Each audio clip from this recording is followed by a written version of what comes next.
Bienvenue sur Gabon 24. Que se passerait-il si chaque pays d'Afrique se découvrait un beau jour un tout nouveau bienfaiteur? Quelqu'un d'économe, à l'esprit d'entreprise très développé, qui a accumulé une épargne de plusieurs milliards de dollars et entretient des liens culturels solides avec la patrie de ses ancêtres. Ce serait a priori l'occasion rêvée de trouver de nouveaux financements pour des projets de développement. Mais il y a un hic, c'est que nul ne sait précisément où vit ce bienfaiteur mystère, où il garde son argent ni l'usage qu'il souhaite faire de ses fonds. Telle est la situation de plusieurs pays en développement d'Afrique notamment, qui espèrent l'aide financière de leur population émigrée qui vit et travaille à l'étranger, souvent dans des pays aux revenus plus élevés.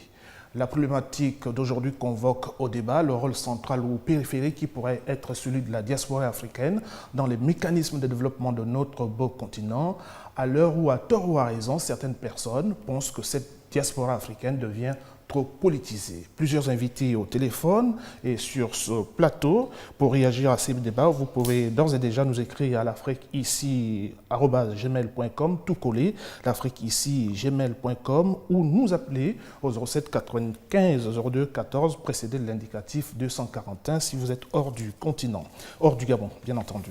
Et sur ce plateau, je le disais, plusieurs invités. Nous avons Télésphore Bamangom qui se définit comme citoyen engagé. Il est directeur de publication du journal Le Verbe de Ngomo, qui est bien malheureusement absent des kiosques depuis plusieurs mois déjà. Bonjour. Bonjour.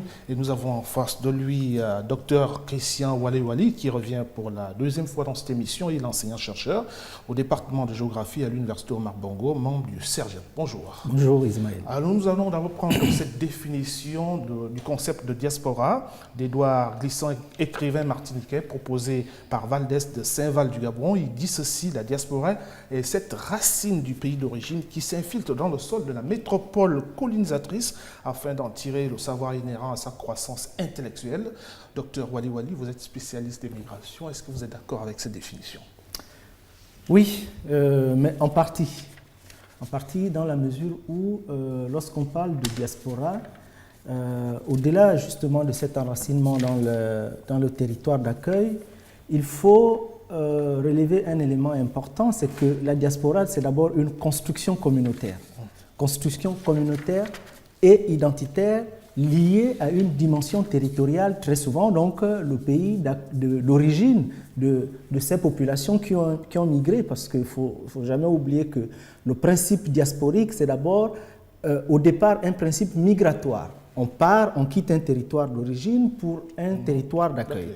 Et lorsqu'on est arrivé sur ce territoire d'accueil, bien entendu, il y a un ensemble de critères qui font qu'on parle d'une communauté comme étant une diaspora. Il ne suffit pas de partir de son territoire d'origine, se retrouver dans un pays autre que son pays d'origine pour dire qu'il y a une diaspora. La diaspora, elle est d'abord communautaire, elle est identitaire, elle est liée à un territoire, mais avec un ensemble de critères qui font qu'il y ait des liens très étroits entre ce territoire d'origine et les territoires d'accueil. Alors, ces critères sont basés sur ce sont des critères linguistiques, géographiques, démographiques? Au-delà de cela, oui, des critères culturels, des critères économiques, on va voir mais, un peu plus tard, mais on peut relever 2-3 critères importants. D'abord, c'est la forte identité qu'il existe entre ces populations qui vivent dans le pays d'accueil avec leur pays d'origine. Donc, cette forte identité.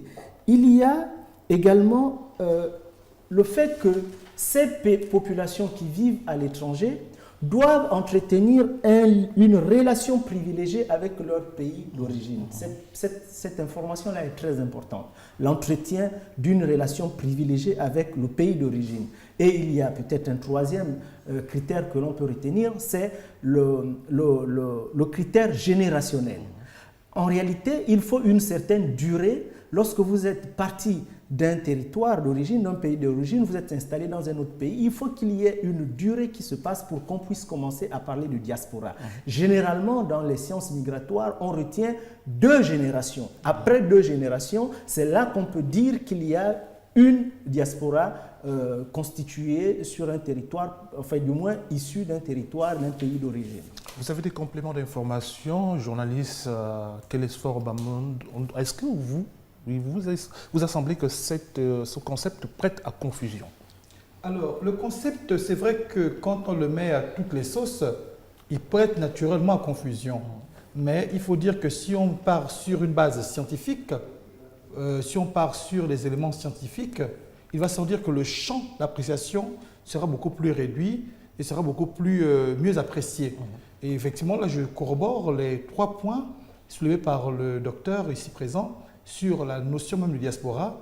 Et de manière résumée, on pourra dire que c'est une dispersion d'une communauté ethnique sur un ensemble bien défini, donc partir d'un point d'origine, son pays d'origine, pour aller ensuite vers une terre d'accueil.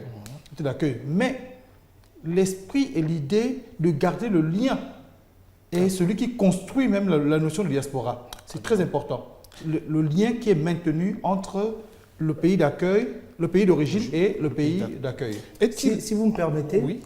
Je vais revenir sur un mot qu'il vient de prononcer, c'est la dispersion, qui est un aspect très important dans la définition de la diaspora. En fait, dans le sens de dispersion, il y a 2 connotations qu'on peut donner à la dispersion.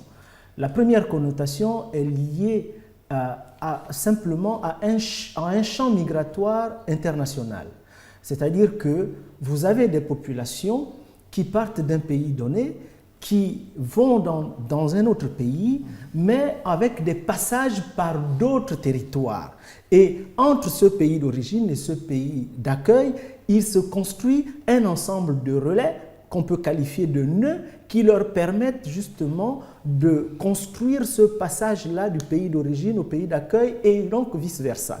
Mais il y a une deuxième connotation qu'on puisse donner à la notion de diversion, c'est celle de la multiporalité. Vous voyez, Emmanuel Mamung, par exemple, parle de l'interpolarité justement des populations dans leur migration.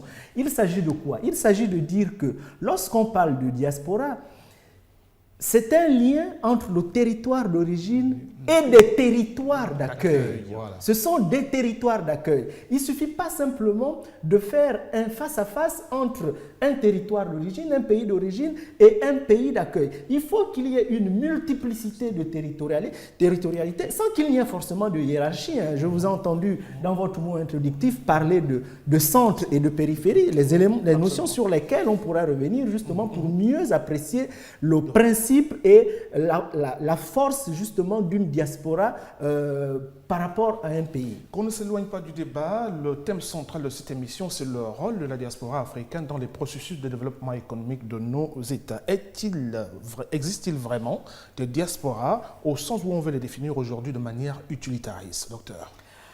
Ok. Vous dites de manière utilitariste, cette doctrine, moi, me pose un petit problème. Justement. Voilà. Aidez-nous à comprendre. Voilà. Parce qu'il faut comprendre que lorsqu'on parle de la doctrine utilitariste, c'est une doctrine qui fait appel à l'éthique et la morale. Autrement dit, il serait ici question de savoir est-ce que moralement, dans le principe de l'éthique, la diaspora est bonne ou elle est mauvaise. Pour moi, le problème ne peut pas se poser en ces termes, dans la mesure où la doctrine utilitariste rend compte en fait de ce qui est bon pour la majorité. Le débat ne peut pas être posé en ces termes. On pourrait simplement dire, est-ce que la diaspora, elle est utile à un territoire d'origine? Vu de cette façon, bien entendu qu'il y a forcément des nuances à établir. Des exemples sont légion des diasporas qui sont utiles à leur pays et des diasporas qui sont moins utiles ou peut-être moins prégnantes à leur pays d'origine. Peut-être qu'au cours du débat, on pourrait parler des diasporas du Mali, les diasporas maliennes, la diaspora sénégalaise et diaspora gabonaise. Diaspora gabonaise. Il n'y en a pas, à votre avis? À mon sens, au sens scientifique des sciences migratoires telles que nous venons de les définir, je ne considérerais pas qu'aujourd'hui, il y ait une diaspora gabonaise. Il y a un ensemble de Gabonais peut-être de plus en plus nombreux, qui sont installés dans des pays en dehors du Gabon, mais qui auraient ce lien diasporique, donc construction identitaire, communautaire, avec un lien territorial et donc sous l'emprise justement d'une relation profonde d'influence avec le pays d'origine, j'en suis pas totalement convaincu. Alors, je suis entièrement d'accord qu'on ne pourrait pas, il serait difficile de parler aujourd'hui d'une diaspora gabonaise. Si on se base sur les critères même de définition scientifique de ce concept, encore une fois de plus, ne partons pas vers des impostures langagières qui ne vont pas pouvoir nous permettre de mieux comprendre les choses. Alors on revient donc au rôle central que pourrait jouer cette diaspora africaine. Vous savez, il y a 10 ans, le 6 octobre 2006, les Nations Unies avaient organisé une conférence, du moins une conférence dans le même thème, c'est-à-dire le rôle de la diaspora africaine, etc. Et c'était de très bons travaux au regard des conclusions. Parce que la même problématique avait été posée avec un certain nombre d'éléments bien précis, partant de la définition du concept et puis la réalité sur le terrain. Il était dit de manière lapidaire comme ça que la diaspora n'était ni une vache à lait, ni encore une solution miracle. Donc, il faut qu'on essaie de regarder ça dans le sens B2B. Qu'est-ce que la diaspora apporte au pays, dans au moins son pays d'origine? Est-ce qu'elle contribue au développement? Est-ce qu'elle permet des avancées conséquentes sur tous les plans, quel que soit le plan d'ailleurs, qu'on soit sur le plan politique, plan social, plan culturel, plan économique? Aujourd'hui, c'est vrai que c'est très focalisé sur le plan économique pour beaucoup de pays. Le docteur l'a dit, dans les pays notamment l'Afrique de l'Ouest, c'est beaucoup plus un rapport économique. Aujourd'hui, dans le cadre du Gabon, même si je conteste encore une fois de plus le terme diaspora appliqué à ces groupuscules d'individus qui se regroupent pour des positions circonstancielles. On parle beaucoup plus sur le plan politique. Ils s'investissent dans un champ-là. Mais je n'aurais pas parlé de diaspora en tant que telle si on m'amenait à parler du Gabon ou encore si on m'amenait à parler de l'utilité de cette diaspora par rapport aux besoins premiers de notre pays ou encore dans d'autres sphères. Alors, on aura le temps de revenir sur l'explication ou la définition que l'on peut donner ou le rôle que l'on peut donner à cette diaspora africaine dans le processus de développement de nos États, cas du Gabon ou d'autres pays. Mais nous allons d'abord tout de suite à Bamako, au Mali, retrouver Alexis Kalambri, qui est le directeur de publication des Échos du Mali. Alexis, bonjour. Bonjour. Alors, le Mali est cité un exemple parmi les pays ouest-africains qui bénéficient de l'appui au développement de sa diaspora. À combien peut-on évaluer aujourd'hui les transferts de fonds de cette diaspora à destination du Mali? Alors, la diaspora malienne à l'extérieur contribue vraiment au développement local. Si vous prenez les zones de départ, la diaspora est vraiment au centre de tout le processus de développement. Rien que pour les Maliens résidant en France, par exemple, l'année dernière, c'était plus de 40 milliards de francs CFA et plus que 400 milliards de francs CFA de transferts, plus que l'aide publique au développement. C'est-à-dire que les Maliens de l'extérieur transfèrent et investissent au Mali plus que ce que les partenaires investissent ou appuient le Mali. Donc, c'est vous dire combien c'est important l'apport de la diaspora malienne. Alors, quels sont les secteurs dans lesquels intervient surtout cette diaspora? Wow. Au Mali, c'est vraiment tous les... Vous savez, pendant longtemps, c'était que du social, c'est-à-dire pour les magasins de céréales, mais de plus en plus, dans les zones de départ, vous avez les centres de santé, vous avez l'éducation, vous avez l'adduction d'eau, vous avez l'éclairage, tout ça, c'est... vous avez des écoles qui sont construites, les enseignants sont payés par la diaspora, les centres de santé sont construits, les médecins sont payés par la diaspora, vous avez les forages, vous avez même les routes maintenant. Non, c'est vraiment globalement tous les secteurs. Maintenant, la diaspora, c'est organisé par village, par région, ainsi de suite, et en fonction des besoins de leurs parents, des collectivités locales, les investissements se font. Mais maintenant, avant, c'était que social, maintenant, c'est vraiment tous les secteurs de développement. Alexis Kalambri, directeur de publication des Échos de Bamako, merci. C'est moi. Alors, on va revenir sur ce plateau. Nous avons quelques réactions de nos téléspectateurs. Ali Harouna est du Niger, mais vit à Libreville, au Gabon. Selon lui, la diaspora africaine peut jouer un rôle utile dans le développement du continent. En effet, l'Afrique dispose des élites importantes à travers le monde, dont l'expertise et le savoir-faire peuvent beaucoup aider au développement de nos pays. Cependant, dit-il, le cadre à même de favoriser cet apport n'existe malheureusement pas dans beaucoup de pays. Nous aurons plus à gagner en créant un environnement susceptible de les intéresser à agir dans ce sens. Il s'agit entre autres dans la création d'un cadre de concertation, de réflexion et surtout créer la motivation et conseil cependant à la diaspora d'éviter de verser dans le mercenariat de la plume et du micro pour ne voir que l'intérêt de notre pays. Je vous ai vu vouloir réagir à la suite d'Alexis Cambry. Oui, alors, la réaction va être double, non seulement par rapport aux propos de votre collègue, mais également du téléspectateur qui réagit. Vous avez vu que lorsque on définissait la diaspora, on parlait d'une relation forte entre le territoire d'origine et les diasporas, et donc les populations à l'extérieur. Vous voyez, on rend compte quand même qu'il dit une chose importante, c'est que notamment dans la diaspora malienne, cette diaspora, quoique elle contribue au développement du Mali par le renvoi des fonds, il parle de 400 milliards, ce qui est énorme, mais relève quand même un aspect très important, c'est que cette diaspora est constituée en fonction des régions et des villages. Autrement dit, lorsque l'on parle de la diaspora, la territorialité, ou du moins le rapport au territoire, est d'abord un rapport donc totalement local, communautaire, identitaire, mais dans la reconnaissance à un territoire, à un lien avec un territoire particulier.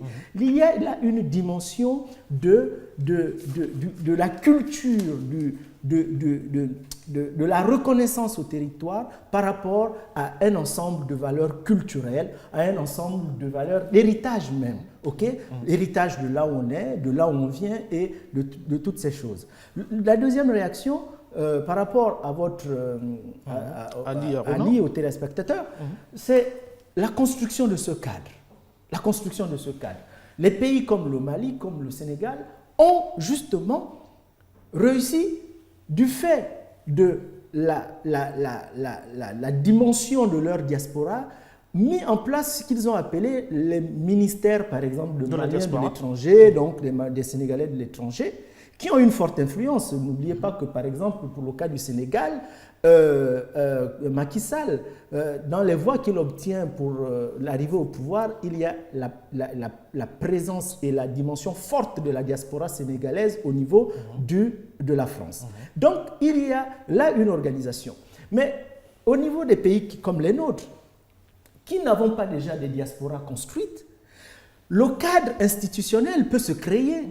Et c'est ce cadre, à mon sens, qui a été mis en place dans l'idée symbolique d'une forte présence de la construction des ministères des Gabonais de l'étranger. Très bien. On a souvent oublié que ce ministère des Gabonais de l'étranger a longtemps d'abord été une direction des Gabonais de l'étranger au sein du ministère des Affaires étrangères. Peut-être qu'avec le temps, on aura la possibilité d'évaluer l'impact du fonctionnement de ce ministère sur les Gabonais de l'étranger, on va les appeler comme ça. Alors l'idée que vous entendez que l'environnement n'est pas propice à l'émergence des opportunités dans les pays d'origine des Gabonais ou des Africains qui se retrouveraient à l'extérieur, est-ce que cette idée vous semble convaincante ? Alors, il faut dire que déjà dans les diasporas, notamment de l'Afrique de l'Ouest, où on a un lien fort, un lien ethnique, un lien communautaire ethnique fort, il y a effectivement cette volonté permanente, sinon régulière, de vouloir repartir aux sources, mais différemment. C'est-à-dire en envoyant des capitaux qui vont favoriser un développement régional, c'est important, régional ou encore par village ou encore par département. Mais ceci dit, ce ne sont pas des investissements, de super gros investissements. Ce sont des investissements qui sont basiques, l'aide à la consommation ou encore des investissements privés. Mais ce qu'on ne voit pas du tout dans le cadre avec nos pays africains, le Ouest Afrique centrale, notamment le cas du Gabon, où le terme de diaspora n'est même pas encore bien consolidé, c'est-à-dire la réalité ne se rattache pas au concept même de diaspora. Ensuite, le cadre même qui avait été pensé, qu'on peut penser, n'est même pas encore mis en place. Le docteur l'a évoqué, le cas de Gabonais de l'étranger. À mon sens, je crois que la chose n'a pas été bien pensée par le pouvoir. Parce que ce concept a un sens dans d'autres pays où la diaspora est très forte, où l'action de la diaspora impacte sur la vie, le devenir du pays. Mais dans le cas du Gabon, la diaspora telle qu'on la conçoit n'impacte pas du tout sur le champ d'action des dirigeants du pays. Comparaison de situation pour comparaison de situation, allons tout de suite à Kinshasa retrouver Willy Kalangai, qui est le directeur de publication du magazine Géopolis. Willy, bonjour. Bonjour. Alors la RDC a besoin de tous ses fils pour se reconstruire après avoir traversé plusieurs années de crise. Quel est le niveau d'intervention de votre diaspora dans le processus de développement économique du pays? Il faut d'abord que je donne quelques chiffres pour qu'on se fasse une idée exacte du rôle de la diaspora. Nous avons un pays de 2 445 000 km², 80 millions d'habitants et les chiffres approximatifs dont à peu près 8 millions de Congolais sont à l'étranger. Vous voyez, donc c'est à peu près un dixième de la population active qui est à l'extérieur. Alors, les derniers chiffres de Western Union et de MoneyGram donnent près d'$1 milliard par an les fonds qui sont envoyés de l'extérieur vers l'intérieur du pays par les membres de la diaspora. On peut se dire qu'il y a une contribution efficiente à regarder ces chiffres, mais ce n'est pas exact. Parce que ces rapatriements de fonds sont à mettre sous le compte de rapatriements humanitaires. C'est des membres des familles qui, pour payer les frais scolaires, les enterrements, les soins de santé et quelle reconstruction. Ce ne sont pas un flux financier organisé à impact puissant sur l'économie nationale. Mais ce n'est pas cohérent, ce n'est pas capitalisé. On peut donc dire que la diaspora congolaise pourra jouer un très grand rôle, mais elle est freinée par deux handicaps majeurs. La plupart sont partis du pays avec une idée de ne plus revenir. C'est-à-dire que par un refus, c'est ceux qui sont partis politiquement, par un refus de ne pas revenir au pays parce que les conditions de vie sur le plan politique, sur le plan économique n'étaient pas agréables. D'autres sont partis à la recherche de l'Eldorado, et tant qu'ils n'ont pas réussi, ils ne sont pas prêts à revenir. Il y a eu un effort qui a été fait par les autorités il y a 2 ans, de mettre en place un ministère des Congolais de la diaspora. Et ce ministère doit travailler pour organiser un rapatriement intelligent et surtout concerté pour que cette diaspora puisse contribuer efficacement au développement du pays. Alors Willy, comment ces retours s'organisent-ils? Est-ce qu'ils sont effectifs, ces retours concertés avec le gouvernement? C'est simplement symbolique. C'est-à-dire que l'autre qui sont diaspora, c'est l'autre politique essentiellement. Ils reviennent comme candidats, ils reviennent à certaines échelons de l'électorat. Ils vont revenir certainement peut-être comme certains comme hommes d'affaires, mais ils ne sont pas encore revenus comme une force. Parce qu'il faut une chose qui manque, c'est une banque. À l'instar de l'Afrique de l'Ouest, il n'y a pas une banque qui peut capitaliser les flux financiers qui viennent de l'extérieur. S'ils avaient une banque essentiellement destinée au fond de la diaspora, vous imaginez bien qu'$1 milliard, c'est quand même énorme pour commencer une économie. Donc je peux dire que la volonté est là, mais on n'a pas encore atteint les niveaux critiques. Merci Willy Kalangai, en direct de Kinshasa, en République démocratique du Congo. Merci beaucoup. Alors, nous avons une autre réaction, celle de Martin Bouzanga. Le rayonnement d'un pays ne peut se faire que par la volonté, le dynamisme et surtout par le patriotisme de ses fils, tant à l'intérieur qu'à l'extérieur de ses frontières. Le sacrifice de soi pour le plus grand nombre doit être le credo du véritable leader. On va se passer de cette définition de la diaspora ou des diasporas pour parler un peu des Gabonais de l'étranger. Est-ce que vous avez l'impression qu'ils participent au rayonnement de votre pays à l'extérieur? Est-ce qu'ils travaillent pour le développement de ce pays?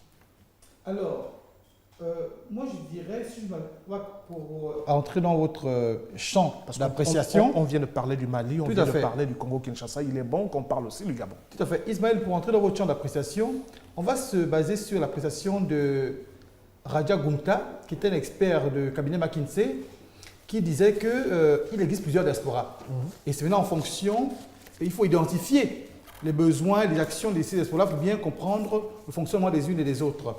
Alors, dans le cas du Gabon, je crois qu'on n'a pas une appréciation, parce qu'on n'a pas, je ne sais pas si le ministère de la planification et la statistique peut nous présenter un tableau des actions de la diaspora vers le Gabon, c'est-à-dire en termes économiques, en termes culturels, en termes politiques. Ce qu'on peut constater aujourd'hui, c'est que la diaspora aujourd'hui semble être mobilisée, une partie des diasporas semble être mobilisée pour des questions politiques parce que selon elle, ça semble être la préoccupation de l'heure. Bon, quelquefois, on peut apprécier l'exagération, sinon l'hyperbole des regards qui sont souvent projetés sur l'actualité politique, parce que quand on lit ce qui se dit sur les réseaux sociaux, quand on écoute quelquefois les médias étrangers, quand on peut rencontrer lors de nos voyages quelques autres personnalités du monde entier, on se demande est-ce qu'on vit exactement dans ce pays-là qui décrit l'extérieur. Vous voyez, donc c'est clairement j'ai envie de dire que par rapport à la situation actuelle de notre pays, puisqu'il faut ramener sur le niveau du Gabon, la diaspora y gagnerait à contribuer par exemple à la question de l'épanouissement de notre pays via la refondation du cadre institutionnel et constitutionnel de notre pays. Voilà pour votre proposition, docteur. On va terminer par là. Oui. Est-ce qu'on est aussi obligé d'attendre le gouvernement gabonais pour permettre à une diaspora gabonaise de se constituer en dehors des frontières gabonaises? Normalement, non.